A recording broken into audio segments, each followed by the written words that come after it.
Action figure reboots. Sponsored by Pearson Art. Hello, and welcome back. Today we're looking at a Mego Green Arrow, released in late 1974 or early 1975. I'm not really sure about that. There's a copyright stamp on the back of the neck that says 1974, but that doesn't always mean anything. Anyway, uh, overall, this is a really good figure, I think. It's considered to be one of Mego's best. It was the way he looked in 1974, so they got that right, pretty much. There's some differences between the comic book version and this one, but not much. The art on the back of the box was pretty cool. That was actually the character design, so the specs, whatever you call them, for his appearance on Super Friends. So that was pretty boss. Mego even gave him his own car. Not everybody got that. But as a character itself, I always liked him, and he actually has a pretty long history. He was created in 1941 by Mort Weisinger and George Papp, and he made his first appearance in More Fun Comics number 73, which was also Aquaman's debut.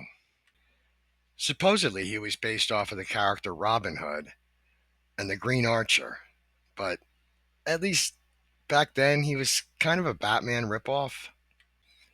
He was a millionaire by day, he had a teenage sidekick, he had an arrow car, he had an arrow cave. I mean, come on.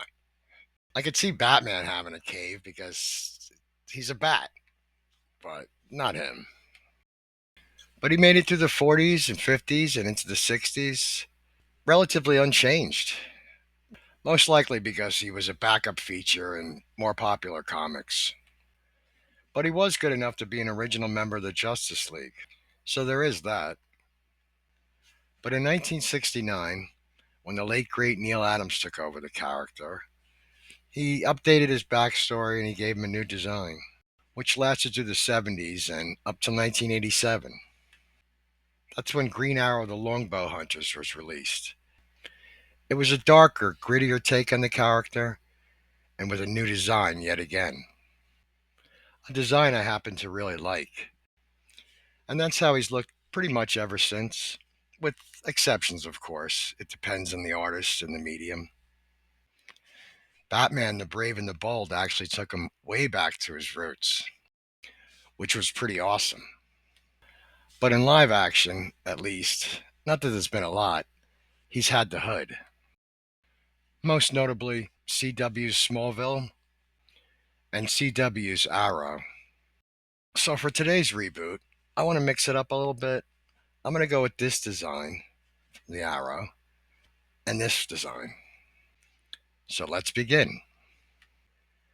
I started by picking up this Green Arrow. It's in pretty good shape. It's obviously not on the right body. The hands should be green, but that really doesn't matter because I'm not going to use them anyway. So then I took the head and I modified it just a little bit, and this is what I came up with. Now, I know the picture doesn't really look like I did anything with it, but I actually cut the beard down because it had a really big curve in it.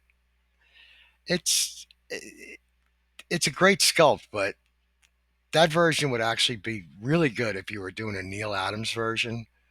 But I wanted to tone that down a bit, so I did resculpt the beard, and I painted the hair, the mustache, and the beard a little bit darker yellow. I think this will work out nice. There wasn't really much I had to do with this head because I think it's a really great sculpt. All right, we got the head and the body. Now we need the suit. The new Mego Green Arrow actually has a hood also, but I mean this is really nice and everything. But the body I'm using really isn't meant for anything sleeveless, so I'm going to need something with sleeves. So I figured since this character was inspired by Robin Hood, that I would turn to Mego's Robin Hood line, specifically the little John figure. And when I saw this, I thought it was perfect. So I picked one up. I say it's perfect for a few reasons because it's all one piece. So there's no buttons, no snaps, no Velcro. It's a softer material. And most importantly, I know it's going to fit. It was made for this body, so there's no problem there. And it could also be dyed, something you can't really do with newer suits. So I'm going to fix this up with a little Kelly green dye. And for the pants, I'm going to use these black tights. For the gloves, I'm going to use these green hands to replace the white ones that I took out. For the bow and arrows, I'm going to go with this reproduction set for the Robin Hood. I painted the arrows green. I wasn't gonna, but I thought why not? A nice little detail. For the belt, I'm going to go with this green reproduction Robin Hood belt. I actually like this one better than the original because the green's a lot darker. These last three items, the gloves, the bow and arrow set, and the belt, I actually got from Doc Mego's Reproductions. I'll leave a link in the description. And lastly, I'm going to go with these green reproduction boots from CTVT. I'll leave a link in the description for that as well. All right, we got all the parts. Let's put it together and see what we got. Okay, I'm happy with the way this came out. I like it. It was fun putting this together. Yeah, all the parts look good. The greens match up reasonably well. Reasonably. Uh, it's kind of hard to do that when it's from different places, but it's good. I like it. They all look good together. The mask, the gloves, the belt, the boots. It works. But the shirt, I think, really came out nice. I actually had to dye that twice, but in the end, I think it came out nice. But what I really like is the way the hood hangs. I think it was good going with the softer material. I also painted the chest black to match the pants. There was a little bit of skin showing, and it really didn't match the head, so I just went with that. They actually did make this body in green. I probably could have used the chest piece from that, but I didn't really want anything competing with the color of the hood.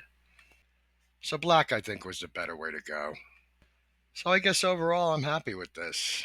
It's a more modern Green Arrow, but still looks vintage. So it's all good. Well, I guess that about wraps it up for today's episode. If you enjoyed this video, hit the like button, subscribe, share, comment. I'd love to hear from you. And until next time, ladies and gentlemen, always remember and never forget, think outside the box.